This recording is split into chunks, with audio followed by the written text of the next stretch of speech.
Okay, good afternoon, everybody. Thank you for joining the InVhestia webinar around the Inter-University Financial Modeling Competition. We're very happy that you could join us. Off the top, just a few housekeeping rules. Please remain on mute for the session. We will, however, ask you at the end during the question and answer time to either raise your hand if you would like to speak or to ask a question. Alternatively, throughout the session, if you have any questions, please do feel free to put them in the chat. And we are very pleased to have you. So allow me to begin. I will start with an introduction in case this is the first time you are meeting us or joining us. InVhestia is a project and corporate finance advisory firm. Here you will see some of the services that we carry out, our advisory roles, and you'll see a couple of the clients that we have worked with in the past. We also do financial modeling and training. And from this work is what the university competition grew out of. We carry out capital raising for projects and for entrepreneurs. And lastly, recently we started doing public sector modeling, which has seen us work with various governments, working in mining, and I'd encourage you to maybe go to our website. We have some reports that we have published there around this work. These are some of the clients that we are pleased to have worked with. We are sector agnostic, so you'll see some in the financial services, and I hope you recognize some of the brands. A lot of work in the project, especially renewable energy space. We are also members of PFAN, which is the Private Financing Advisory Network around renewable energy, and we're very pleased to work with them. We are also members of the East Africa Private Equity and Venture Capital Association, and we are glad to do all this work. Now, allow me to introduce the competition, which is what has brought us here. This is our 5th year running, and we're really excited about that. We've trained in 12 universities so far. Typically, we were training only in Nairobi. However, because of COVID, we've had to be strictly online this time, but the benefit is that we've opened up the pool to all African universities. Incidentally, we've also had some students from as far as India register for this competition. So we're excited to be spreading the word far and wide. We do have over 2,000 students trained, and this is both face-to-face as well as through our online platform, and we're very excited about that. So in the past, we've had several partners. If I can ask the person speaking to mute themselves. Alan, thank you. Yeah, so some of the partners we've worked with, you can see on the screen now. Incidentally, the person we're hosting this session is from CRADEV, who have supported the competition in the past. And this year, we're thrilled to be working with 4 partners so far. We have the Fast Standard Organization, and this is the body that is overseeing the promotion of standardization in financial modeling. F1, F9 is a financial modeling house based in the UK, and we're pleased to have them on board. EAVCA has been our partner over the last 3 years, and we're very glad to have them this year as well. Last week at the webinar, we were hosting the Executive Director, Estandetti. So if you missed that session, I would encourage you to go to our YouTube and catch up on that. And finally, we are very excited that this year we're being sponsored and partnering with Aecon Holdings Limited. They have offered an internship opportunity to the top student. And I would encourage you, please, to participate, to take advantage of this opportunity. This year, the competition will be running from the 26th to the 30th of October on our learning platform, which is learn.investia.com. So all you will need to do is go there now and do the free course, catch up on the webinars that we've been screening, and make sure to join us for the next ones coming up as well. The case study will be up for that week, and as long as you submit, we will be able to give you a certificate, and there are many other prizes.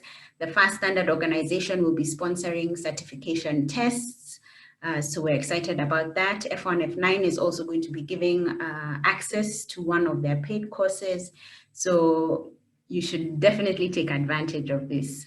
So these are some of the campuses that we've dealt with in the past. I've seen some of the students represented here already. I saw some people from Strathmore. I've seen some people from KCA and USIU. We welcome you. And these are just some pictures from the days we didn't have to stay 1 meter at least apart. So with that brief introduction, I would now like to invite the guest for this session. We're very pleased to be hosting Sarah Ngamau. She is the Managing Director of CREDEV. Sarah, karibu sana. Thank you, Nyambura. Happy to be here actually, and to speak to the students and other supporters, I guess, of InVhestia that are on the call. Yes. And I could start, Nyambura, if you agree, by introducing myself. Well, you've done a bit of it. So yes. As you heard, I'm Sarah Ngamau. I'm Managing Director for the Kenya operations of CREDEV. And CREDEV is the investment arm of a family from France, actually an entrepreneurial family from France that started their businesses in the late 1800s, actually. So they've had their businesses for several decades. They're 6th generation today. And they really grew by supporting entrepreneurs within their own family. And they started first in the textile or apparel industry and then went into the retail space. So they've grown a very large retail network today of over 200 companies. So both retail and then all the kind of enabling businesses around retail, like real estate and banking. And they really grew, like I said, by supporting each other. They would finance entrepreneurs within the family. So if a member of the family had an idea, they would support it or finance it actually on the condition that it would remain within the family group. And this is how they got to these 200 companies. It's a network today that has a huge footprint. It's global. So I think 43 countries today are covered. They have almost 700,000 employees, so really one of the top 10 employers globally. And you might actually recognize some of their brands because they're also in Africa, or some of the brands are in Africa. So if any of you have been to the current hub or Two Rivers, you might have seen Decathlon, which is a sports retail chain. So that's one of them. And then they have others like a Walmart type business called Auchan. They have a do-it-yourself retail business called Leroy Merlin. So this was the concept. In 2002, they decided, let's extend this idea beyond ourselves as a family and beyond retail. And so this is when they started CREDEV. So CREDEV is really born out of entrepreneurs. They have so far invested from 2002, we've invested $1.7 billion in different enterprises. We have a footprint in four continents, actually. So we have an office in Paris, we have an office in Shanghai in China, we have an office in New York in the US, and then we have the Nairobi office, which takes care of the mandate for Africa, or sub-Saharan Africa, so to speak. And if I'm to just drill down a bit to what CREDEV Africa's mandate is, so we are basically looking at partnering with visionary entrepreneurs by investing and supporting long-term growth. And we require that, the entrepreneurs are looking at Pan-African ambitions, have Pan-African ambitions and want to build champions within Pan-Africa. and that they're building innovative solutions to facilitate access to essential goods and services to the many. And again, this is really a philosophy out of the family as well, because when you look at all their retail businesses, it's really about affordability, quality, and accessibility to the many, or to as many people as possible. So this is one of the philosophies that we've adopted. We have so far prioritized certain sectors, which is food and ag tech, healthcare and education. And then we are also looking at renewable energy through one of our investee companies. But as well, really looking at that principle of essential goods and services to the many as the core backbone. So whether to the extent that there is also enabling businesses around these core backbone of essential goods and services, then we would also look at that. Yeah, and so we invest between $1 to $10 million. We can take a minority stake with a path towards majority if possible. Minority here meaning not less than 10%. So because we are a value creating partner, this is how we see ourselves. We see ourselves as coming on board to really a partnership with the entrepreneur and to help them in building their visions to become champions. So we therefore are not a passive investor, and even though we might start as minority, we still want to be highly involved, like at a board level, at a strategy level, at providing whatever expertise are within our network to these businesses as they're growing. And yeah, so and one of your other questions would probably be, what is our criteria? What do we look for in these entrepreneurs? And we typically look for at least a proof of concept that you're already generating revenues. So not just proof of concept that the solution has works, but that people are actually willing to buy it and to pay for it. And for us, we want to see some traction in your revenues. So we have a minimum threshold of $1 million annual run rate. I don't know if you have the concept of run rate. So we would take like the last month of your operation since we've looked at you and annualize it and see whether you have reached this 1 million threshold before we can look at becoming partners with you. And really it's because we think we are best at scaling, at helping the business to scale, not to really start up. I think there are other investors who are better at coming at the very earlier stages. So we are better really at coming at the scale up stage. So yeah, that's really us in a nutshell, Nyambura. Great. Thanks so much for all that information. Now I heard you mention like some of the sectors that you're looking at, food, agri-tech, health.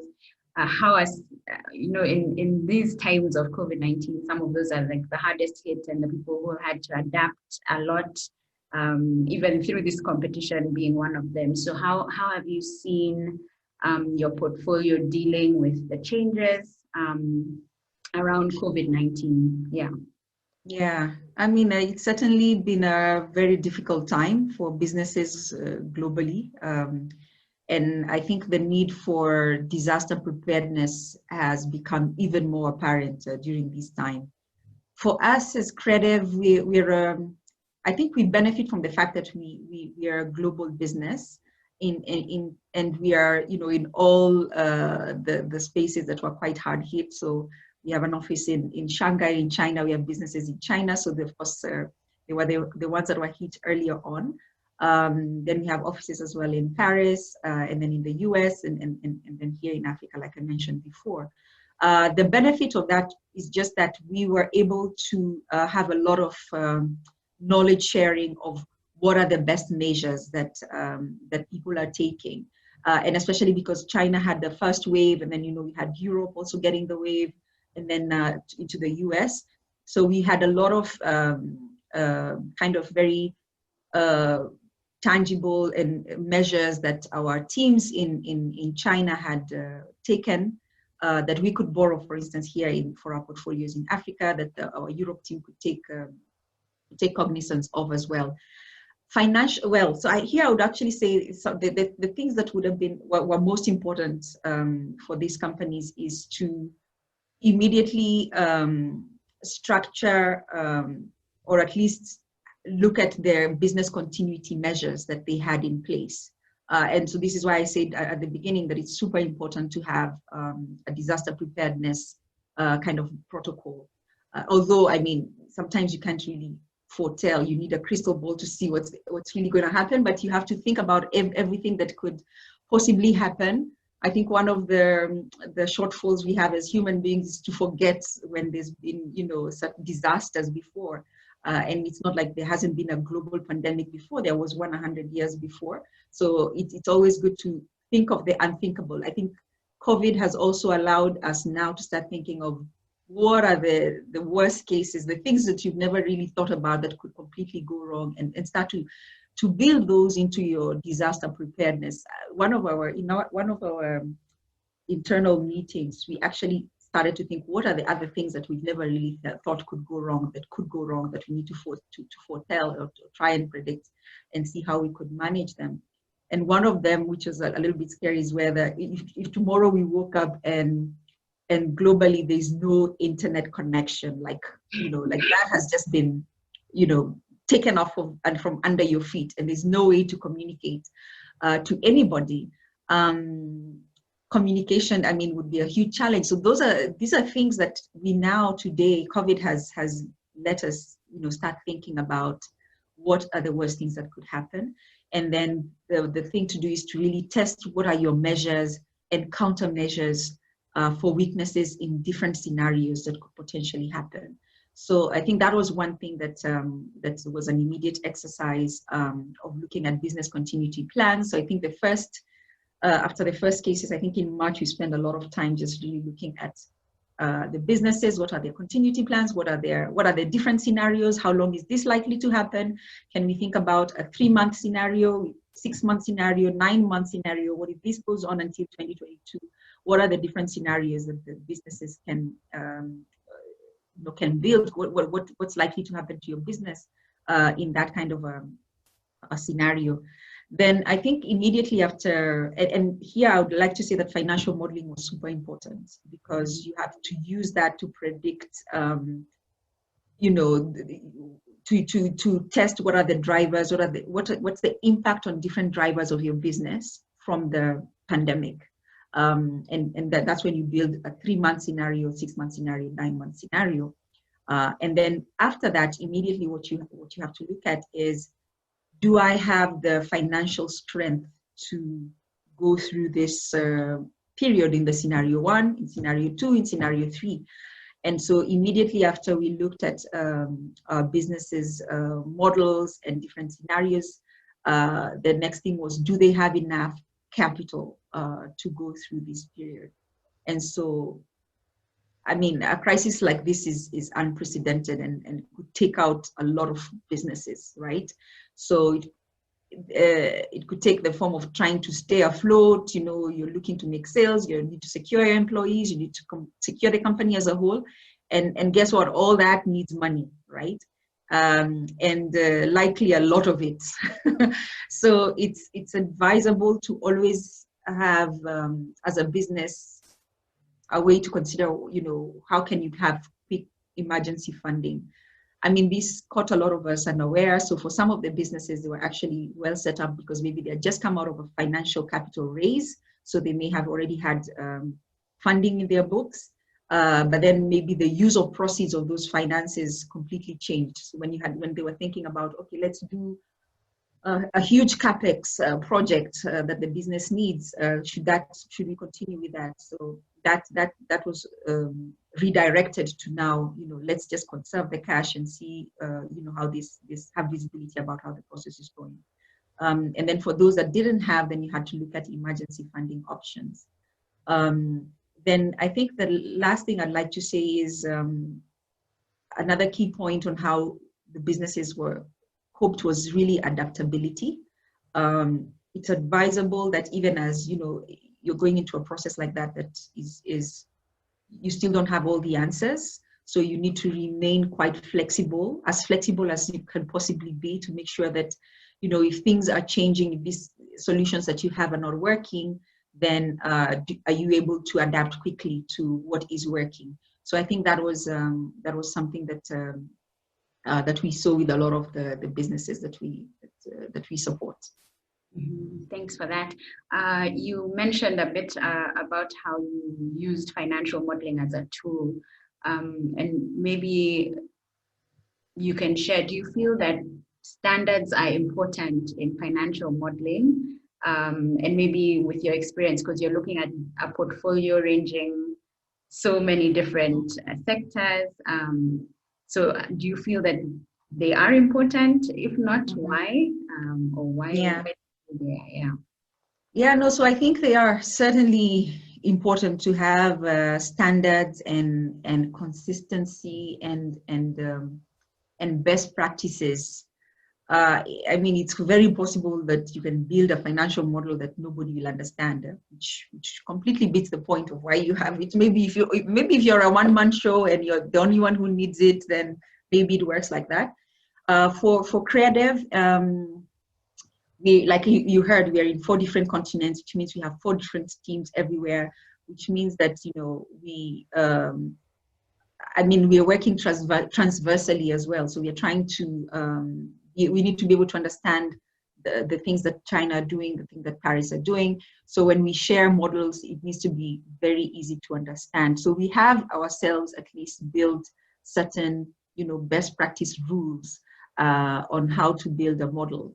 And I think there's been I don't know for how many of you, the idea is that for most people, the idea is that financial modeling is more relevant for private equity or for investment banking or for corporate transaction houses or boutique advisory companies.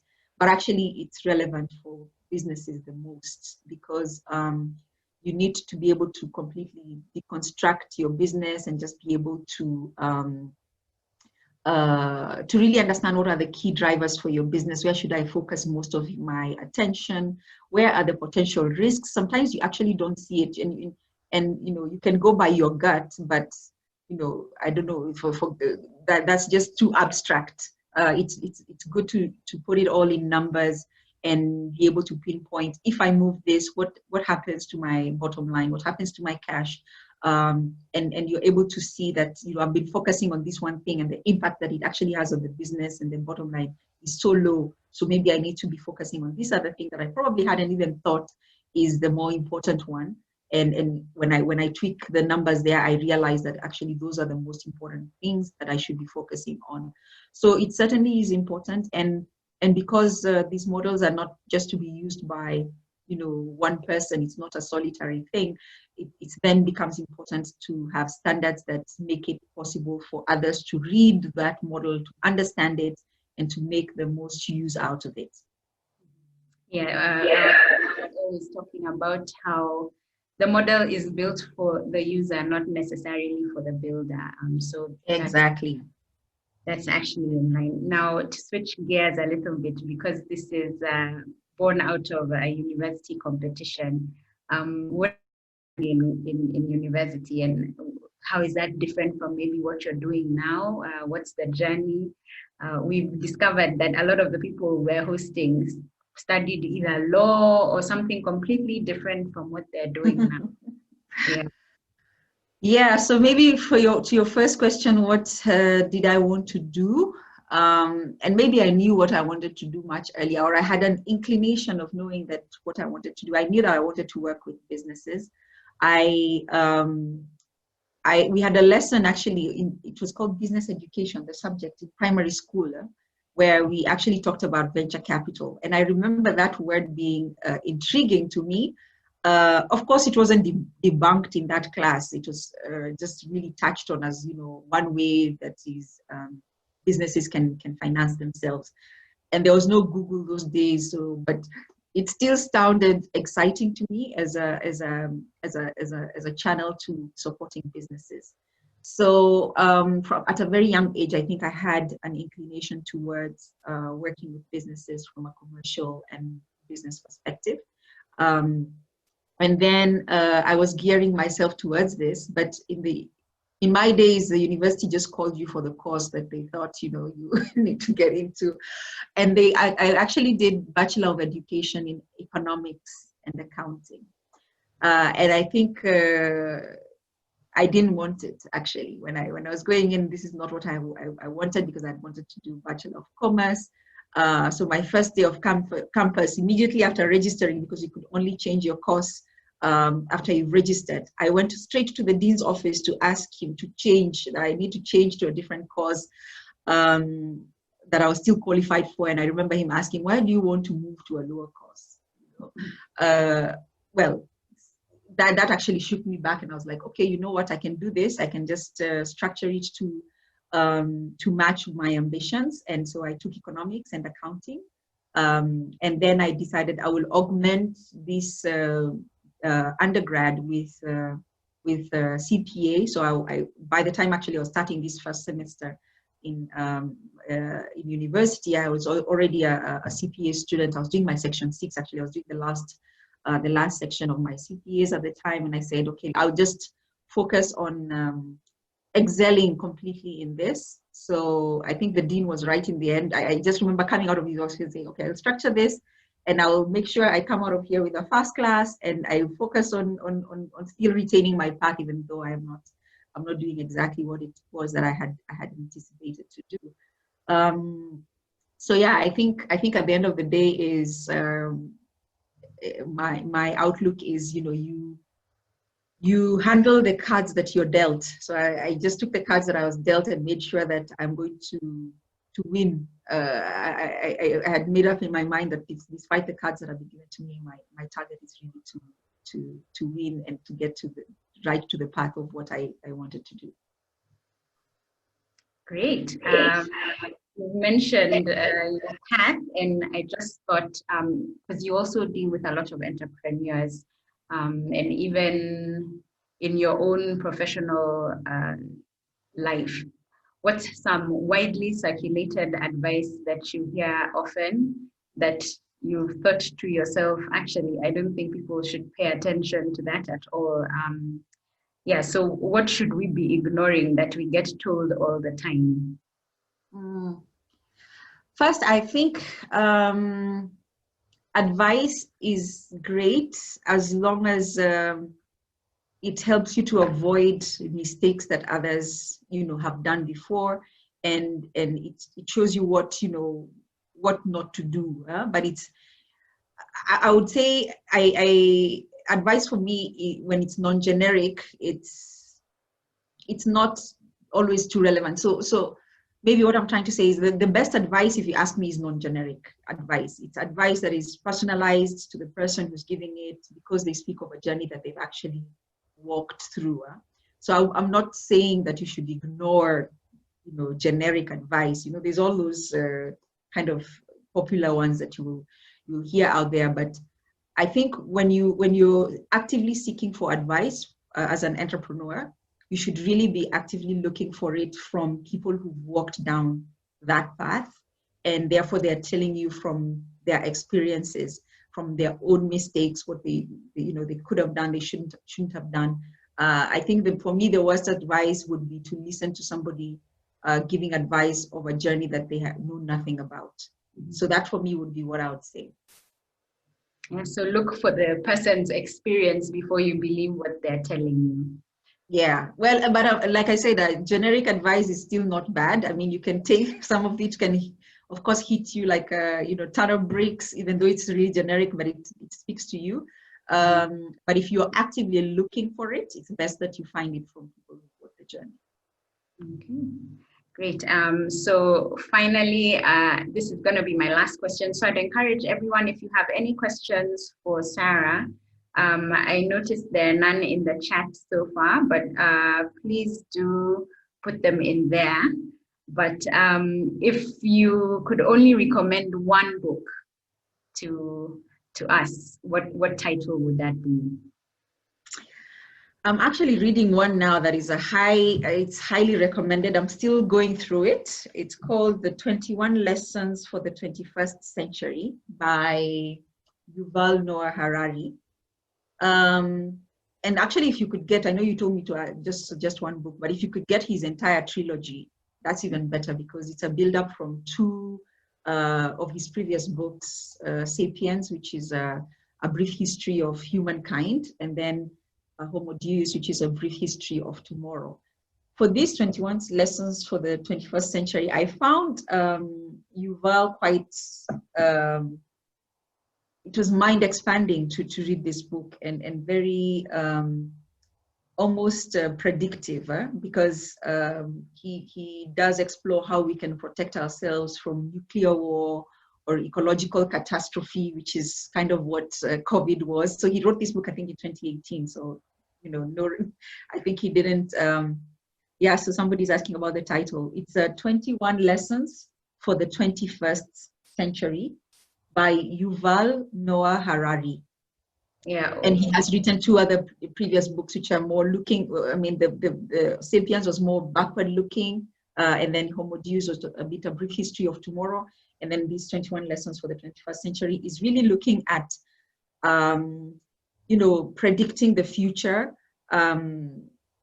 not so far future, actually, when the human life might be shifted from the top to the bottom, the advanced technology as one of the things that could be super disruptive. He looks at it potentially changing everything. The rise of AI, that's artificial intelligence, big data, clever algorithm, and how it will make an automation on every jobs, like all the jobs from factory to the office to to even artists. Like he looks at how the future could potentially look.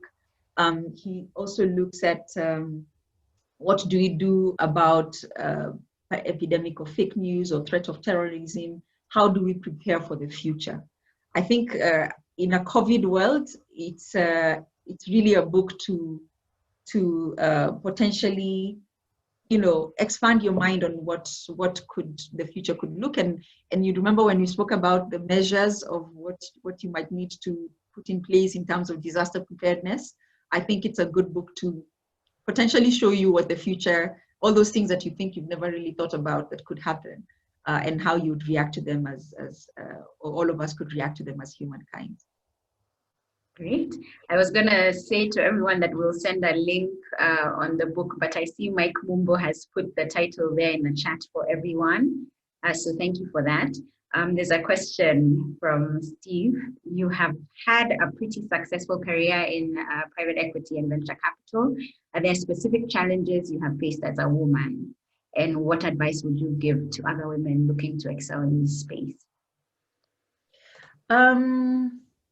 I think challenges are there in every career. I think at my start of my career, venture capital was pretty much really nascent. It was completely new. I think my first private equity job was with TBL Mirror Fund, which is a pioneering fund in the venture capital space in East Africa. And so I think the first immediate challenge was both from myself and even with the stakeholders, just understanding what it was really all about. Like I said, my first encounter, even though it was in primary school, was super high level, never really told you too much. The devil is always in the detail. And it was just really understanding what private equity was. And then, of course, being able to then teach it or educate the entrepreneurs that we were speaking to. And I think being young and a woman, of course, comes with its different challenges. You're speaking to a lot of older entrepreneurs at that point. A lot of them male. I think that's a whole other discussion to debunk on, why do we have a lot more female entrepreneurs being supported by private equity? And I think there's a different, maybe InVhestia will organize a different conversation around that. And so there would be the view that, why is this young girl being, advising me on my business, on what and especially I was an analyst. So I started at where most of you are looking to start from, where, you're the one crunching the numbers and showing this guy, actually, you thought that, you should be opening your business here.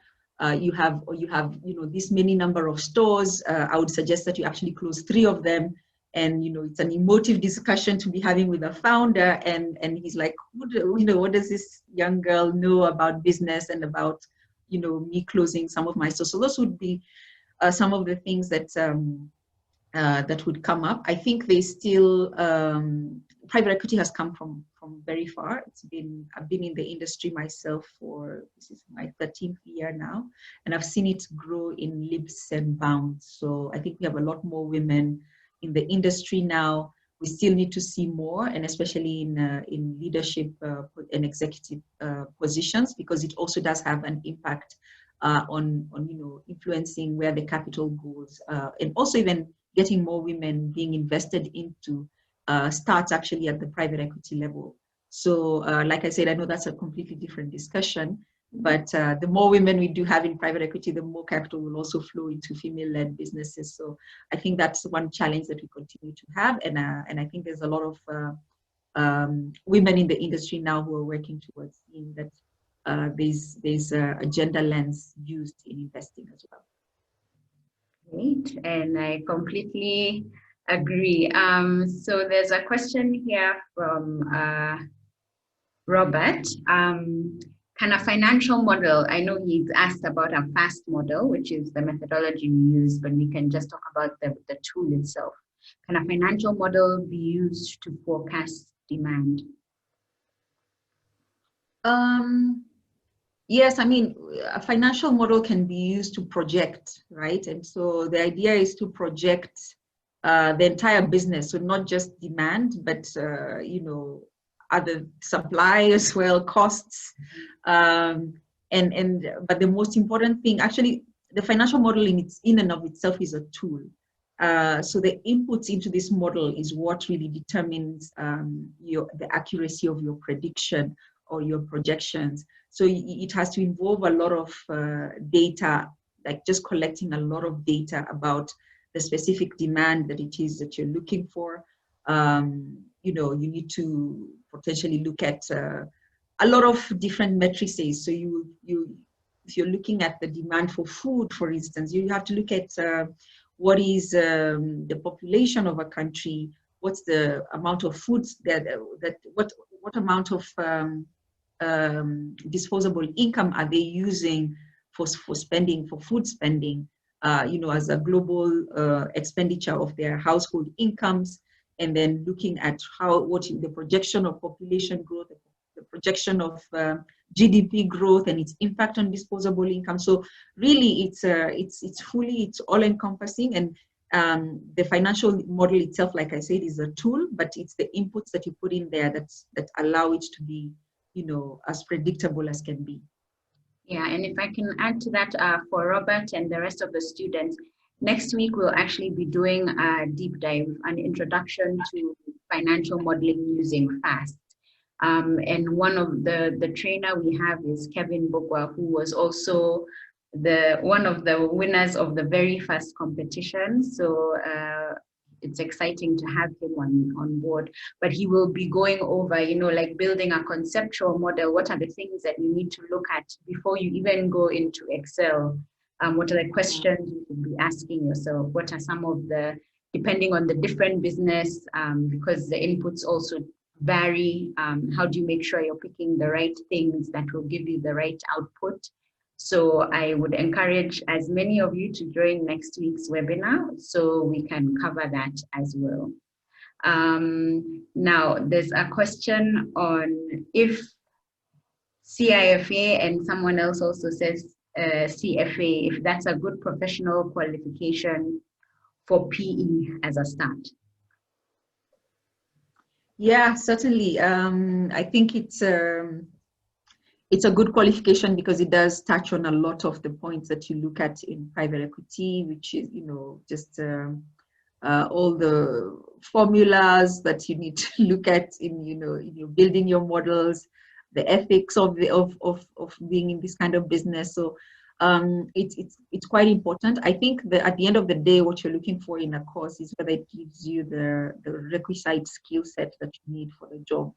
CFA is a good one. I think even the FAST course that InVhestia offers is an important one. In fact, at the end of the day, what we are looking for is your abilities, your skill set that you bring on board.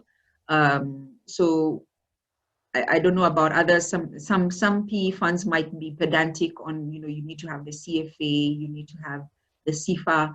But at the end of the day, what they need to see is that you have a skill set that can be used. So even, the fast skill set, if you have that, could also be super useful for the PE job. Yeah, thanks for that. So I think we've given you all the questions pertaining to you. I see a few questions in terms of the competition. There's a couple of students here, or a couple of people here who have already graduated and are asking if they are eligible to participate in the competition. Brian and I believe Joy, you had also asked. I would encourage you to maybe do the free course. We typically would like someone to be in the school, an enrolled student. However, the course that we have for free is open to anyone. So I would encourage you to do that. And again, next week we will be offering the opportunity for the people who join the webinar to actually have access to the full paid course, which usually goes for $400. So I would encourage everyone to join the webinar series next week. As you do the introduction, only the people who attend that session will be able to have access to the course. So that could be an additional benefit to you. There's a last question from John. Do we have any Kenyan or African-owned private equity and venture capital firms that offer long-term investment or patient capital? Maybe I should actually start by saying, I don't know if I said it in my introduction of credit, that we are actually a patient capital investor. So we don't have your typical private equity shelf life of 4 to 7 years. We basically are evergreen. If you've heard this term, evergreen, meaning that we don't force on a timeline that we have to exit. We align ourselves to the timeline of the entrepreneur and the business instead of the other way around. So we offer patient capital. I think the question, I'm not sure whether the question was specifically whether we have Kenyan owned, like, locally owned. I mean, because Credev is investing in sub-Saharan Africa, but is owned by a French family. I think we have, when the way private equity works, you have to get different, for us, we are lucky that we have we needed one shareholder and one investor to get our mandate done. A lot of other PE funds have to source it from different LPs or limited partners or investors. And I think now is when we're starting to see a lot more Kenyan sources of capital, I would say, that coming into private equity. And part of the work that I know East Africa Venture Capital Association is one of your partners, and I sit on the board of that. The work that has been done there is also to lobby for local sources of capital, like I say, to invest into private equity. So we've seen pension funds starting to invest into private equity. And we also starting to see potentially other even VCs that are local. I think there's Chandaria Capital, for instance, which is a local owners. There's Angels, part of an angel group as well called InVhestia. So I think there's now a lot more awareness about private equity, because I think those go hand in hand. There's there needed to be education. Even the pension industry here needed to understand what private equity was all about before they could place their money in. And I think now that the education has been out there, there's a lot more interest. There's still a lot more to be done, I have to say, though. There's still a lot more local capital that needs to start flowing. And a lot of economies, Western economies have grown from their own local capital. So I think it's important that we as well also put our money where our mouth is. Is that what the saying is? That's yeah. So it's, I think, us as Africans also, Kenyans, Africans need to start also investing into businesses and not only thinking speculatively about putting money in land and to escalate and I'll get my money after 7 years, it has doubled. You can start to do that with businesses as well. So I think there's still more to be done, but there are some players already.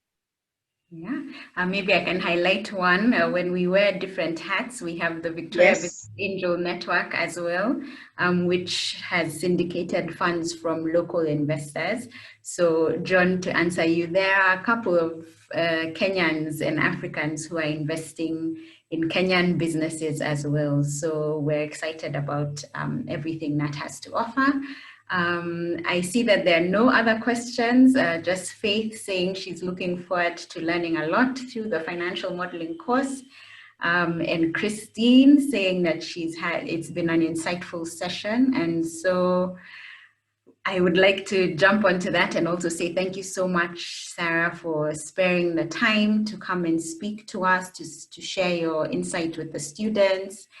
We've also learned a lot about the work that CREDEB is doing, and we're excited to see the growth in the market. And so I want to just extend my thanks on behalf of everyone, of course, and on behalf of InVhestia. And thank you for having me. And I hope this session has been useful to everyone on the call. It really has.